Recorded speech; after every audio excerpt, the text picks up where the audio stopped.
It's so exciting to officially launch Impact Philanthropy Africa. What we want to do now is to act swiftly and decisively and capitalize on this moment so we can institutionalize and strengthen philanthropy in Kenya. Since 2014, there has been deep consensus on the need for formalisation of the Kenyan corporate social investment, the CSI sector, and the need for leading actors to take important steps to share their experiences and build alliances to deliver collective impact. Through foundations, we are then able to create super vehicles that are able to access that private wealth and use it for a number of things. A key one is philanthropy.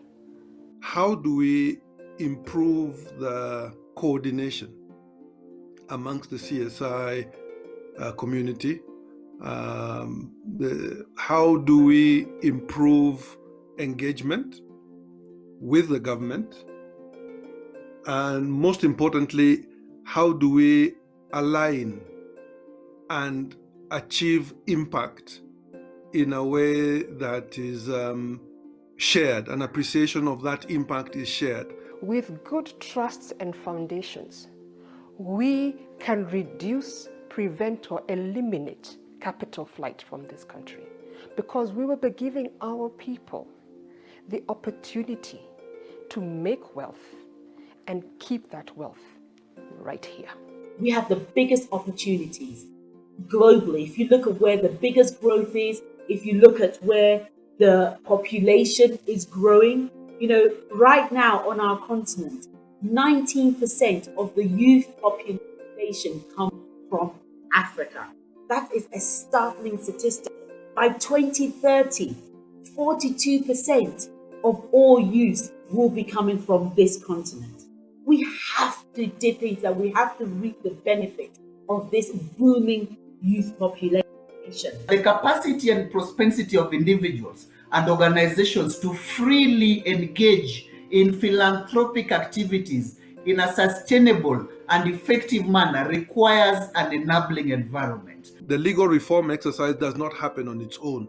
Legal reform generally is driven by vested interest and coordinated vested interest. So it is important that this vested interest is harnessed and pointed in the direction that allows lawmakers to engage and understand. It allows policymakers to understand and buttress any case that needs to be made to the National Assembly for reform of legislation. So it is imperative that we relook at some of the laws, that if we tweak them here, tweak them there, and upgrade them a little bit, can have such a humongous impact towards Vision 2030 in our economic sector, in our financial space, and can have massive impact on the philanthropic space. I hope we can strengthen the collaboration between government and the philanthropic sector as a key outcome of this conference in our collective effort to grow philanthropy in Kenya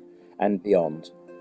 Getting that shared vision of what success looks like is best achieved when you work complementary to the objectives of the government of the day, be it government at national level or be it government at county level. A well-run sector is able to interact with the government of the day and have a tax regime that encourages investment, that encourages philanthropy. And that tax regime, once negotiated, is a lot more stable than if you're having situations where individual companies, individual trusts and foundations are going to negotiate their tax regime one by one.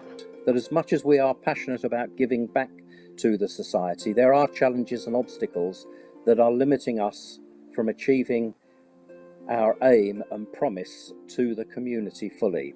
Lack of coordination and coherence, suboptimal policy and regulatory environment, short-term and disjointed initiatives, lack of common purpose and agenda, lack of accurate and relevant data and information on corporate giving trends in Kenya. To be able to aggregate data in terms of spend, in terms of sectoral engagements by corporate philanthropy actors, and in terms of impact to date, is something that would really help the government in terms of its own thinking, because once you're presented with this data, then it really helps decisions come out a lot more clearly. Because we understand that, digitization, not only in urban areas, but in rural areas, is going to leapfrog Africa into a place where we are able to be self-sufficient and self-reliant. Africa's development will move in more dramatic ways if, as Africans, we take charge of our own development. I think we have left a lot of it and directly to be run by foreign actors.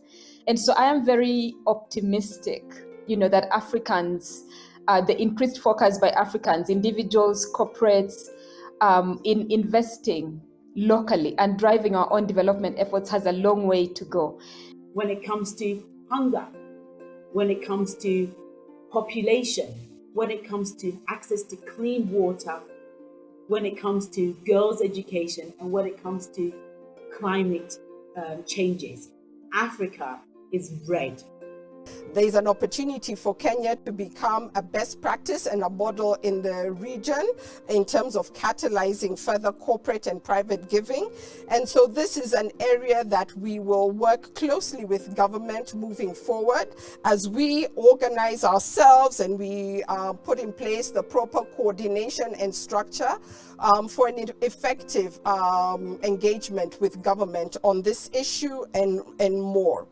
Today has really just been the introduction. Let's continue. Look forward to the first thematic workshop. And I believe the journey has started and we will be able to achieve what we're setting out to achieve.